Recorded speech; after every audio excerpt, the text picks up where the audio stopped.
Hai semuanya, pernahkah kamu merasakan situasi di mana barang-barang yang kamu beli tiba-tiba jadi lebih murah, tetapi kamu malah merasa khawatir?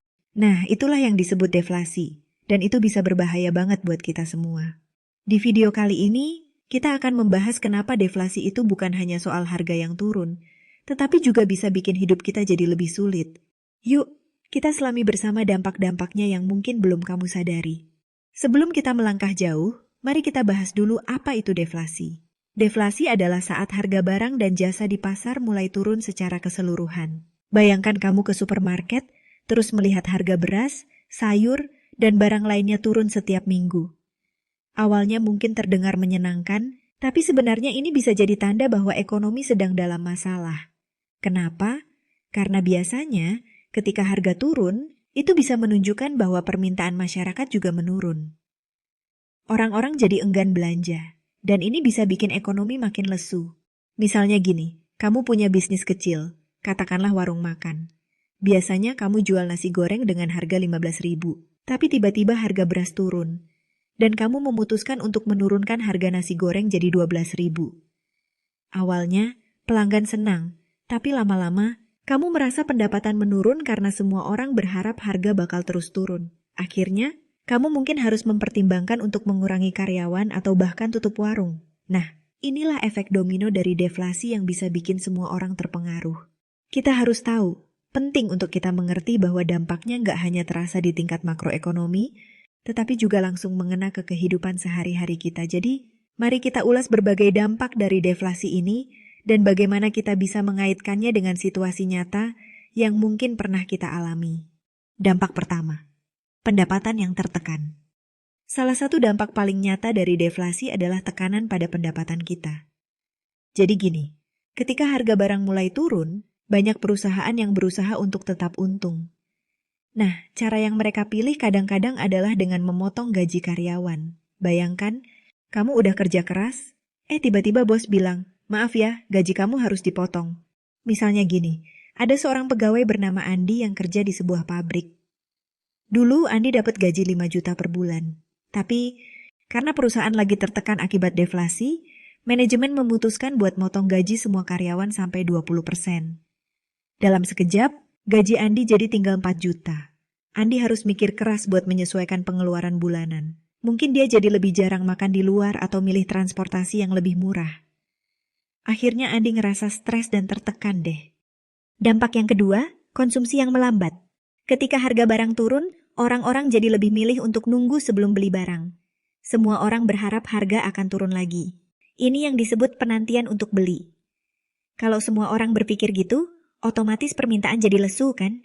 Contohnya gini, di sebuah kota kecil ada toko elektronik yang jual TV. Harga TV sebelumnya 3 juta.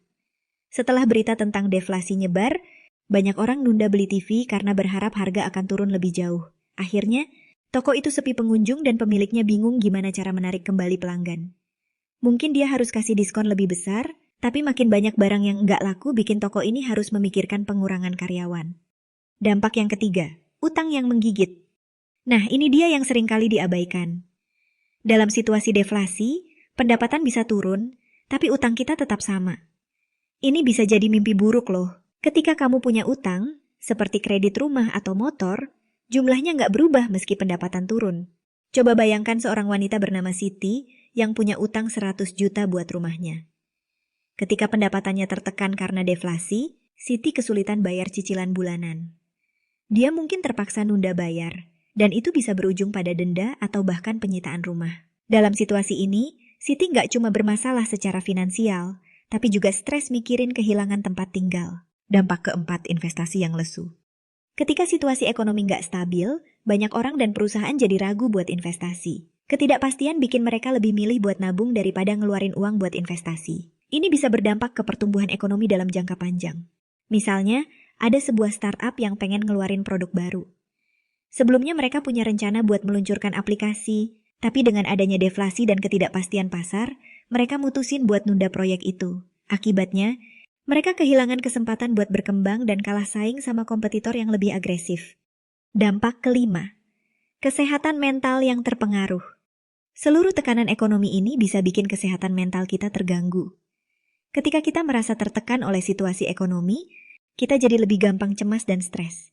Ini bisa berdampak negatif buat kualitas hidup kita. Contohnya gini, kita balik lagi ke Andi, si pegawai pabrik. Karena gajinya dipotong dan biaya hidupnya makin tinggi, dia mulai merasa tertekan dan cemas. Hal ini bikin Andi jadi gampang marah, kurang bersemangat, dan bahkan bisa ganggu tidur. Semua ini bakal ngaruh ke produktivitasnya di kerja dan kehidupan di rumah. Nah, dampak yang keenam, tingkat pengangguran yang meningkat. Ketika perusahaan mulai merugi dan memutuskan buat memangkas pengeluaran, otomatis jumlah karyawan yang dipecat juga bisa meningkat. Ini bikin banyak orang kehilangan pekerjaan dan kesulitan buat memenuhi kebutuhan hidup mereka. Coba bayangkan sebuah perusahaan konstruksi yang biasanya memperkerjakan puluhan pekerja. Mereka harus merumahkan beberapa karena proyek nggak jalan. Beberapa pekerja, kayak Budi, tiba-tiba kehilangan penghasilan dan harus cari kerja baru. Sayangnya, dengan banyaknya orang yang nganggur, persaingan buat dapat pekerjaan baru jadi makin ketat. Budi mungkin harus terima kerjaan dengan gaji jauh lebih rendah. Nah, dampak terakhir adalah krisis kepercayaan. Deflasi juga bisa ngikis kepercayaan masyarakat terhadap ekonomi. Ketika orang ngerasa situasi semakin buruk, mereka cenderung lebih berhati-hati dalam ngeluarin uang. Ini bikin keadaan semakin buruk karena kurangnya kepercayaan mengakibatkan pengeluaran yang lebih sedikit. Contohnya gini, di sebuah kota, ketika berita tentang deflasi menyebar, banyak orang mulai nahan diri buat belanja. Toko-toko dan restoran yang sebelumnya ramai pengunjung kini jadi sepi. Akibatnya, pemilik bisnis ngerasa pesimis dan ngurangin stok barang yang makin bikin situasi parah. Ini menciptakan ketidakpastian lebih lanjut, dan masyarakat pun semakin enggan buat belanja.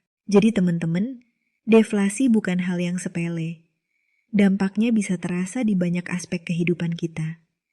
Dari pendapatan yang tertekan, utang yang menggigit, hingga kesehatan mental yang terganggu. Semua ini nunjukin betapa pentingnya kita saling dukung dan bantu satu sama lain di saat-saat sulit. Oke teman-teman, terima kasih untuk kamu yang udah nonton sampai akhir. Semoga bisa memberi sedikit pencerahan tentang deflasi yang tengah terjadi di Indonesia. See you di next video ya.